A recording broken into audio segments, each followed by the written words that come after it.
விஜய் காவேரியும் பேசிக்கிட்டு இருக்காங்க. விஜய் காவேரிட்ட சொல்றாங்க, "காவேரி இந்த ப்ராஜெக்ட்ட நம்ம சீக்கிரமா முடிக்கணும்னா, நம்மகிட்ட நெறைய வேலைக்கு ஆட்கள் தேவைப்படுறாங்க. அவங்கள எடுக்கணும்னு சொல்லிட்டு நம்ம நெறைய அட்வர்டைஸ்மென்ட்லாம் பண்ணணும். அப்பதான் வந்து சீக்கிரமா அவங்கள அப்பாயிண்ட் பண்ணி நம்ம வேலைய சீக்கிரமா முடிக்க முடியும்." அப்படின்னு சொல்லிட்டு சொல்றாங்க. புதுசா இருந்தாங்கன்னா, அவங்களுக்கு சொல்லிக் குடுத்து அவங்க பிக்கப் பண்றதுக்கு கொஞ்சம் டைம் எடுக்கும்லங்க. அப்பன்னா நம்ம என்ன பண்ண அப்படின்னு காவேரி விஜய் கிட்ட கேட்கறாங்க. உடனே விஜய் இருந்துகிட்டு, "அதெல்லாம் எக்ஸ்பீரியன்ஸ் ஆனவங்களோட நியூவா அப்பாயிண்ட் ஆகுறவங்க வந்து ஈஸியா வேலைய பிக்கப் பண்ணிக்கிடுவாங்க காவேரி. அதெல்லாம் நீ ஒண்ணும் கவலைப்படாத. அத நம்ம பார்த்துக்கலாம்." அப்படின்னு சொல்லிட்டு விஜய் சொல்லிக்கிட்டு இருக்காங்க. உடனே விஜய்க்கு ஒரு ஐடியா வருது. காவேரி கிட்ட கேட்குறாங்க. காவேரி கிட்ட கேட்டா ஏதாவது சொல்லுவாளான்னு சொல்லிட்டு யோசிச்சுட்டு இருக்காங்க. உடனே காவேரி வந்துட்டு, "என்னத்த யோசிச்சுட்டு இருக்கீங்க?" அப்படின்னு கேட்குறாங்க. "இல்ல நான் ஒரு ஐடியா சொல்லுவேன். ஆனா நீ என்ன திட்டக்கூடாது." அப்படிங்கிறாங்க. "என்ன சொல்லுங்க." அப்படின்னு சொன்னதும், அந்த கிருஷ்ணா இருக்கிறான்ல, அவனும் சிவில் இன்ஜினியர் தானே முடிச்சதா சொன்னான்.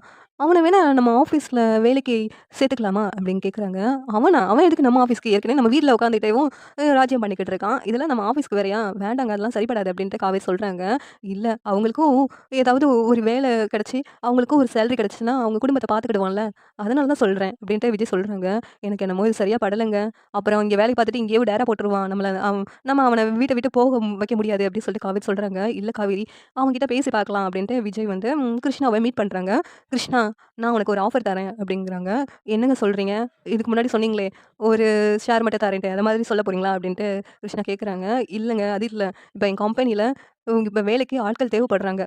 அதனால தான் நீயும் சிவில் இன்ஜினியர் முடிச்சிருக்கல. எங்க கம்பெனிலயே வந்து வேலை பார்க்க முடியுமா?" அப்படின்னு கேட்குறாங்க. உடனேவும் கிருஷ்ணாவோட அம்மா இருந்துட்டு, "சரின்னு சொல்லு. உனக்கு ஒரு வேலை கிடைச்சுச்சுன்னா, நம்ம குடும்பத்துக்கு ரொம்ப நல்லதுல்ல. கிருஷ்ணா சரின்னு சொல்லு." அப்படிங்கிறாங்க. பிறகு கிருஷ்ணாவும் ஓகே சொல்லிடுறாங்க. "சரிங்க, நான் வந்துடுறேன்." அப்படின்ட்டு சொல்றாங்க. உடனேவும் விஜய் மறுநாள் கிருஷ்ணாவ ஆஃபீஸ்க்கு கூட்டு போறாங்க. அங்க எல்லாத்தையும் வந்து இன்ட்ரோடியூஸ் பண்றாங்க. இங்க காவேரிக்கு மனசுல கொஞ்சம் நெருடலாவே இருக்கு, கிருஷ்ணா ஆஃபீஸ்க்கு வந்ததுனால. ஆனா, கிருஷ்ணா எல்லாத்தையும் நல்லா கத்துக்கிறாங்க சீக்கிரமாவே. எல்லாத்தையும் நல்லா பண்றாங்க. இதெல்லாம் பார்த்துட்டு விஜய்க்கு ரொம்ப சந்தோஷமா இருக்கு. இந்த சீரியல் எப்படி இருந்தா நல்லாருக்கும் நீங்க நினைக்கிறீங்கன்னு கமெண்ட் பண்ணுங்க. இந்த வீடியோ பிடிச்சிருந்தா லைக் பண்ணுங்க, ஷேர் பண்ணுங்க, சப்ஸ்கிரைப் பண்ணுங்க. Thank you.